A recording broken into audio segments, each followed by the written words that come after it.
Welcome to The Real Dope, a podcast for anyone walking alongside someone battling addiction, based on the powerful book, The Real Dope on Dealing with an Addict, by sisters Elizabeth Brand and Meridith Elliott Powell. Each episode will explore practical strategies, share authentic stories, and provide the honest guidance. Let's begin today's journey and turn survival into strength. Hey, this is Meridith Elliott Powell, and you know what time it is. It is one of my favorite times of the week. It is 11 a.m. Thursday morning, Eastern Standard Time. Hanging out here with my sister, Beth Brand, and you are on the Real Dope podcast. How did you get here? A podcast dedicated to you, the person who loves, supports, and is unfortunately having to deal with the addict in your life. Now, I always like to remind you that my sister and I are not therapists. We're just people like you who have suffered with loving those who are addicted. So we wanted to start a show that was about you, started a show that where we weren't so much talking about the addict and how to help the addict, but how to help us, the ones who are suffering from loving an addict. And Beth, what's up on today's show? Today is gonna be more practical. We're gonna talk about what you can do right now, whatever situation you're in, whether you're ready to leave, whether you're not ready to leave, whether you're about how to protect yourself. Just putting some things in place so that you have more options when you need them. So Beth, I was thinking that someplace I really think we ought to begin is what do we even for somebody listening to this podcast who loves an addict, supports an addict, is just dealing with the unbelievable roller coaster. Why do you even have to think about protecting yourself? So it's kinda interesting. In the midst of my confusion about what to do and what I was living and what I wanted to do, I actually volunteered at a women's shelter. This was for, in my mind, like abused women, women who were be in physical danger because of their husband and I or their partner or whoever. And I thought, well, in my mind, I'm like, well, I'm not these women. My life's not that bad. But it was interesting because when I was there, I started to see that in a lot of ways, I had a lot in common, even though I wasn't under physical threat in my own home. A lot of things that they were suffering, I was suffering. And I picked up some really good things I needed to do even before I knew how to make a decision about what was going on in my life. And you need to do this because you just need options. You don't have to make any decisions. You just need to put things in place so that you have options.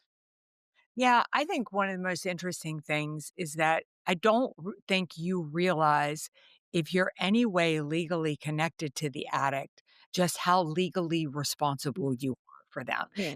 Think about it this way. I mean, I had gone to see an attorney after a lot of urging from you. I had no plans to ever get divorced. It just wasn't something I was going to do.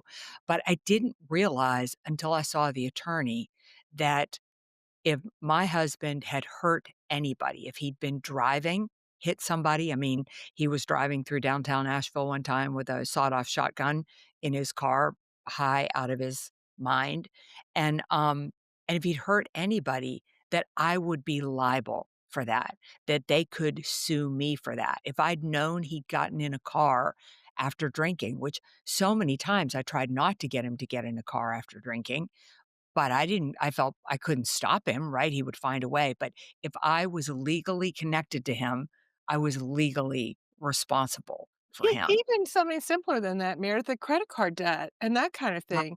And I do think a lot of people go, "Well, how do you, like, detach? How do you detach when it's your life?" And that is true, like, because you are legally responsible for those debts. You're married, mm, you're in a partnership, So, yeah.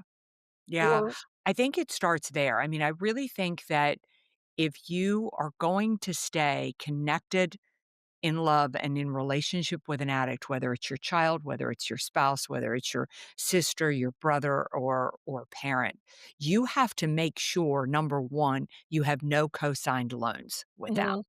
That's probably, first and foremost, because if they default on anything, even if you end up paying it off, that default gets marked against you, you know? So I think that's a good one. The second is don't file taxes with them. Mm, I didn't know that. Yeah, don't file your taxes because you're responsible for them. Yeah, yeah. Well, Yeah. But that's a even risk. before you get to those places, I think getting clarity on the situation you're in, like for me, that was so much of it. And I started one thing I learned at that women's shelter was just to start journaling. And you're not journaling here about your feelings unless you want to. You can journal about your feelings all day long. But what you're trying to do is make an account of the life that you're living. Mhm. So this comes in handy if you do end up in court, of course. This is for me, whenever I would get a soft spot for Edward when we were separated and I would get a phone call and he was really he was himself again. You know, the addiction wasn't on top of him. That journal reminded me why I left, what I left, and like when they come home from rehab and you just think they're so great because they are great because they're themselves again. That journal reminds you when you start to feel crazy, what's Yeah, happened. Yeah. yeah, And it and I also think shows you it's not a normal way to live. yeah, it gives you really good perspective, right? Because it kind of like looking outside in. But what about protecting yourself physically? I mean, I didn't think until after a few incidents that I needed to take the knives and the guns out of the house, and unfortunately, I learned those things the hard way. But what are the things that you think you need to do physically? So, Meredith, what do you think about taking do you think the knives and the guns when you took them out of the house, was it like taking the liquor out of the house? Yeah, You know, it's like, are those things just gonna come back in? I don't know. yeah. I mean, if you're at that point, what are you doing? Well, I agree. I mean, I think Mhm. that's but, I mean, I was at that point and wasn't quite ready to get out. I mean, Isn't I that did s amazing to yeah, think of now when you look back at that? yeah. I slept with my room locked every single night. I think though the other thing I think that you need to do is I think you need to find at least one person you could confide in. I have to say that I don't even know that I told you and You mother didn't. You did not tell us. that I'd had a gun to my head or a knife to my throat. No, you did not tell us. And I think I was too embarrassed, and 2, I think you would have told me to get out. Yeah, I would have made you get out. Right, I would have gone over there and taken you out. right. So what do you think prevented you from Embarrassed, and I knew that would be the end of the line. what was wrong with that being the end of the line? I just I wasn't ready to give up, and I think that's one of the most amazing things about loving and caring for an addict is the thing that made me get out was you telling me I only had to make this decision for today. Yeah. And if I ever wanted to change my mind and I ever wanted to get back into it, I could do that. Mhm. And it was easy for me to say, for right now, this isn't working for me. I was never ready to say this wasn't working for me forever. Truthfully, that is the truth. That Yeah, is the truth. You are only making that decision for that day. And I think we just think of everything as so I mean, even in business, we think, "Oh, if I lose my job, I'm gonna be on the street." That's not even true, right? right, right. And so it's not true. You are just making and that's I told you that because that's what I told myself. Yeah, I have to keep this thing going, this thing, our lives going, because if Edward does get better, if that addiction ever does get off his back, I will have a home for him to come to. yeah. But I think one of the biggest things that people don't understand is that, first of all, you for anything that they are doing to mess you up financially, you are responsible. Mhm. Like you said, charging the credit cards, not paying bills, filing taxes together. If I'd have filed taxes with Doug, I would still he did not pay his taxes for, I don't know, 10 years. So if I'd have filed a joint return, if I'd have filed a return with his name on it, even if he put nothing there, I would Mm. have been liable for those taxes. So, some of the first legal advice I was not ready to get divorced. I, like you know, kept holding out hope, and for some reason, it was you know, I felt like I made a promise, I have to keep it no matter what. Um, I wasn't ready to get a divorce, but a lawyer told me Mhm. to get separated, and that is North Carolina. Once I was legally separated in North Carolina, I was no longer responsible for their debt. Right. Yeah, so I don't know that that's true in every state. I would ask a lawyer, but, I did have to be out of the house. We couldn't were you able to live with Doug after I you was left? able yeah, I was able to live with him as long as he signed a separation agreement. Okay, 'cause I was obviously, Edward was in a different state. I was in North Carolina, so I didn't have that issue. But yeah, that is a really good thing. Just, even if you're not ready for that, like, check out the law, Yeah. and you do have to get them to sign, but as we all know, living with people with addiction, sometimes it's really easy to get them to sign. Yeah, Um, it is, like, you have to like, I found my moment. yeah. I found a moment of sobriety. I will Mhm. never forget it. He had disappeared for, like, a month, and he came back, and he was sober, and we went to the Longhorn Steakhouse on Tunnel Road. I got him to sign that paper, and 2 days later, he was madder 'n hell at me, Yeah. and that was over. I caught my moment, Because and they do hate them. They hate themselves. So they right, don't wanna hurt you. They really don't. It's the yeah, addiction that takes over. And so you will find those times when they will do that, but it is important to get that separation agreement if you can. I mean, again, you don't even have to get it. Ask a lawyer. Just find out what your options are. So when you are ready, you know what you can do and you can't. Um, yeah, I wanna talk a little bit more about what they can put in that journal to help them. mhm, I want to say, use write it in ink, consecutively so that it can't so if you do take it to court, it can't be questioned because it's in ink. Date your entries, take pictures of your home, of the broken things and the dirt, and of them. and of them. Take pictures of them passed out or doing if you can, take videos of them at events where they're talking to people and they're obviously not, they're high.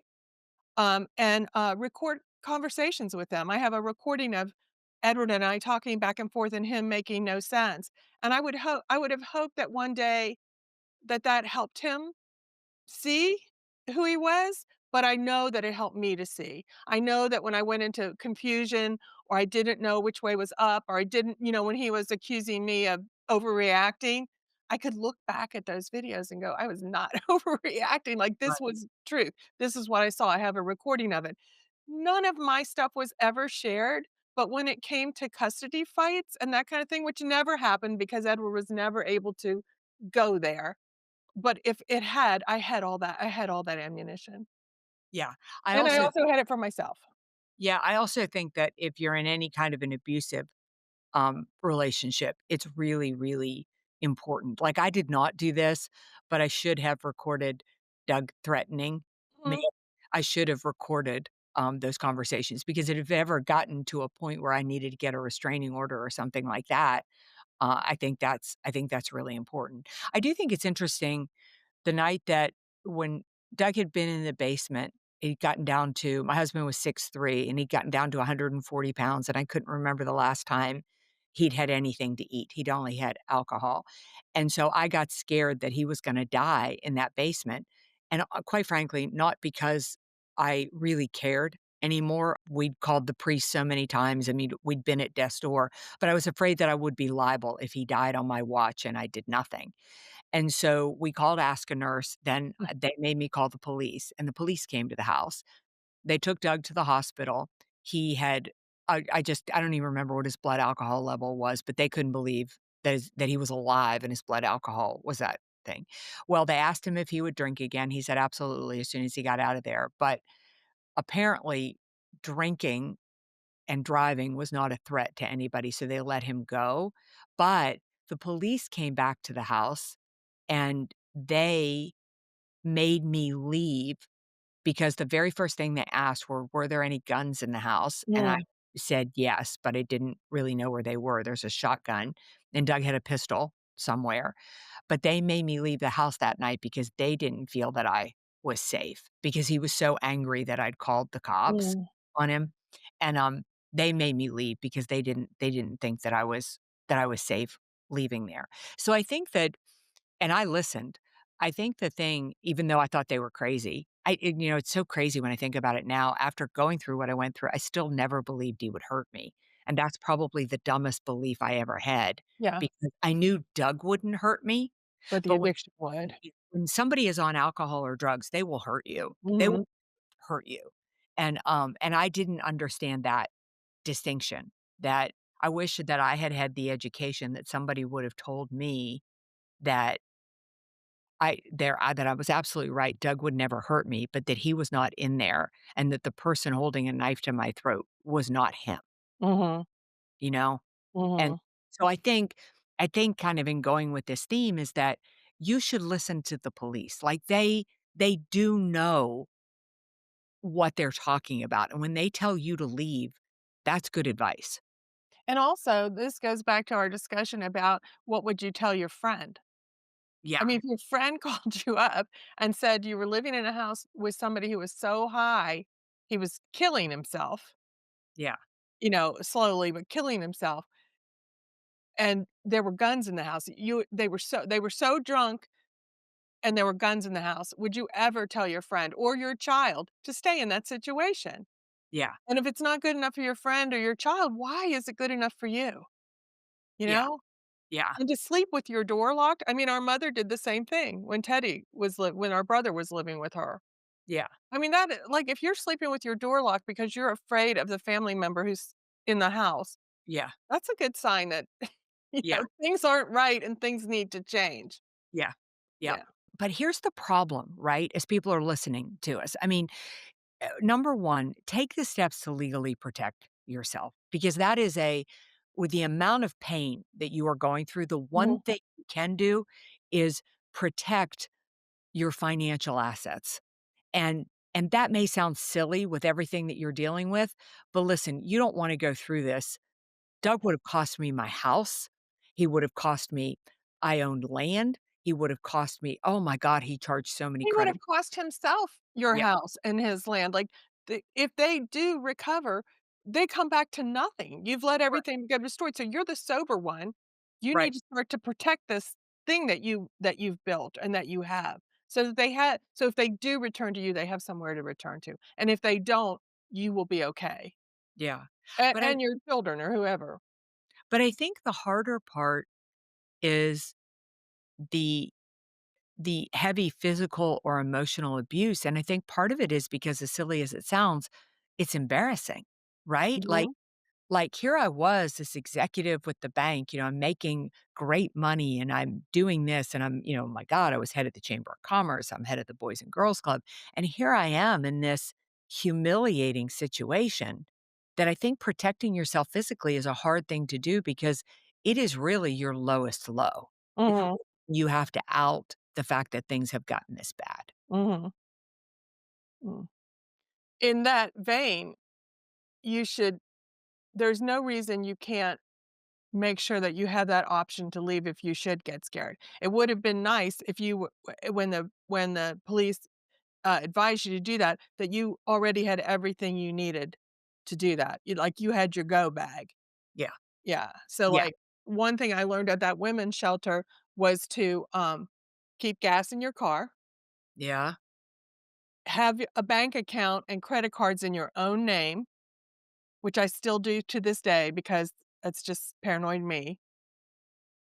You keep a go bag with, like, your, medicines you need, contacts, extra pair of glasses, whatever is necessary for you to live, and to have a plan, to know where you can go. And this is where maybe taking a friend comes in, um, and, like, do you have to take a pet? Like, think this through so when the time comes or should the time comes, you can do this for yourself. Yeah. There's no harm in that. You don't have to make a decision around it. You just are prepared. Yeah, that's what I love so much about this episode of protecting yourself is that you don't have to do like you're not disconnecting yourself from the addict at all. You don't have to make a decision on that. You're just saying, I am going to protect myself should anything happen. Yeah, and to truthfully, even if you're not in a dire situation right now, addiction does run a pattern, Yeah. and you might not be there now, and you may be the person maybe they get free of the addiction. I gotta say, though, from our experience and from all the people I know, it's not the norm that people, like, stop halfway through and go, "Oh, this is bad. I'm not gonna do this anymore." The addiction just seems to build, but if that happens, great, and if it doesn't happen, you're prepared. and there's nothing wrong with that, you know? Yeah.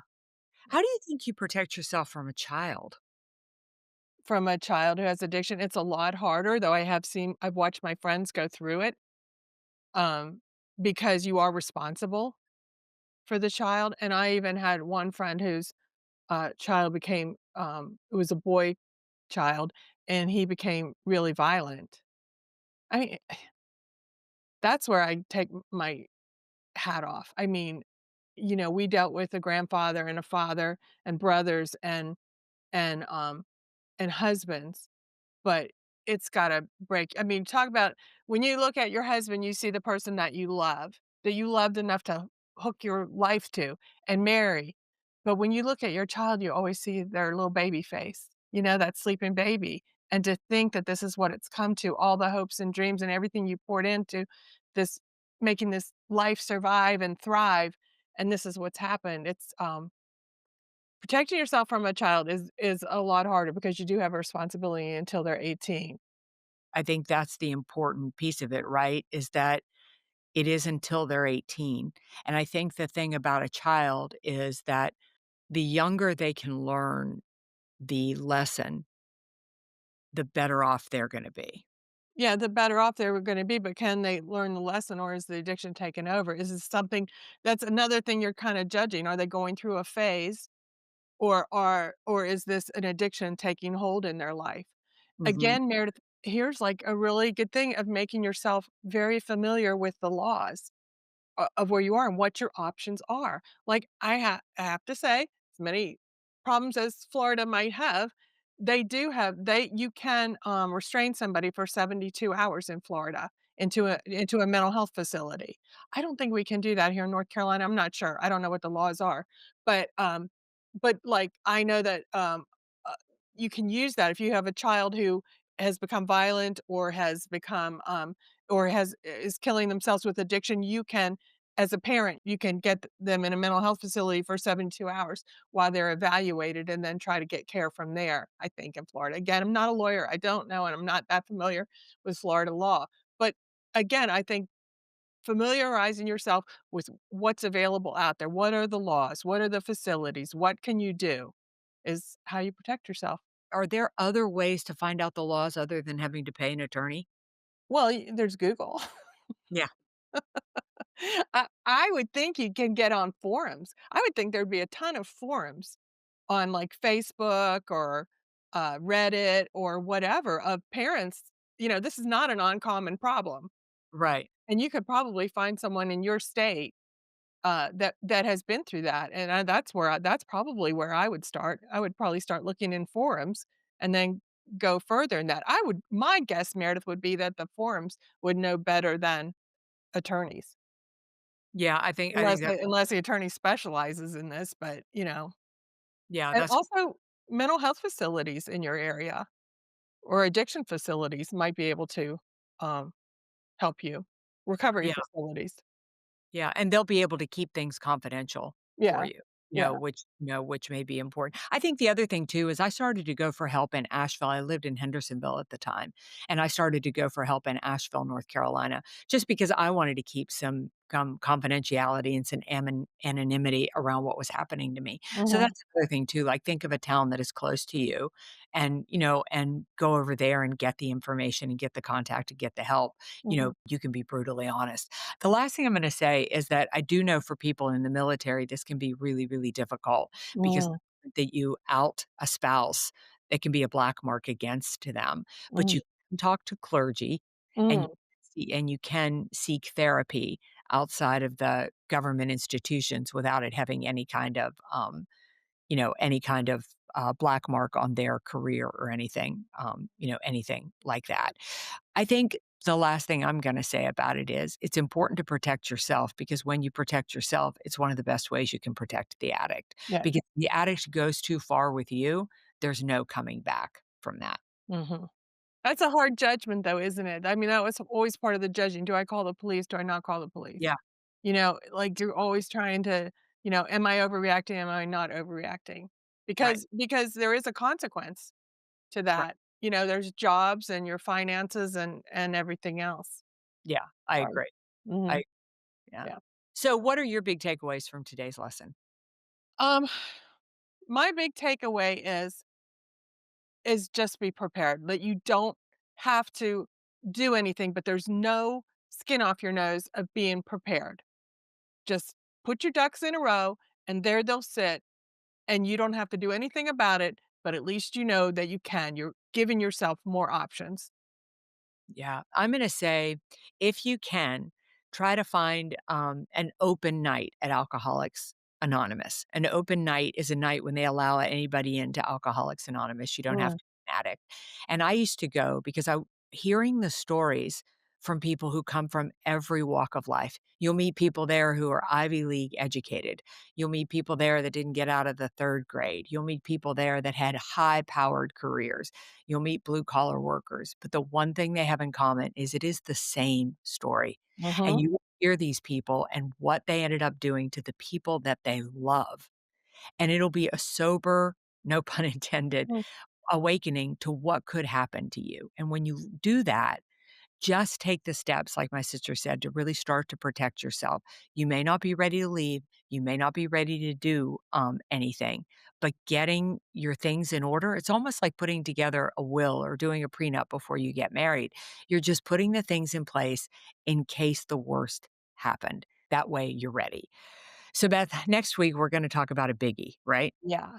It's Yeah. kinda somebody asked us to talk about this, and so we're going to. And this is not something that either of us have direct experience with, but we've certainly, been the person who held the, uh, space for friends who have gone through it, and we also spoke for several months at a time at a recovery center that was, focused on kids in recovery. We're gonna talk about when addiction strikes your child. Yeah, and I think, I think another thing that we can add into this too is the that addiction strikes your child, not only if your child is the addict, but how you need to think about addiction as it's impacting the children that are in your love and in your care, because we think that we're protecting children from what's going on, and the truth is children know.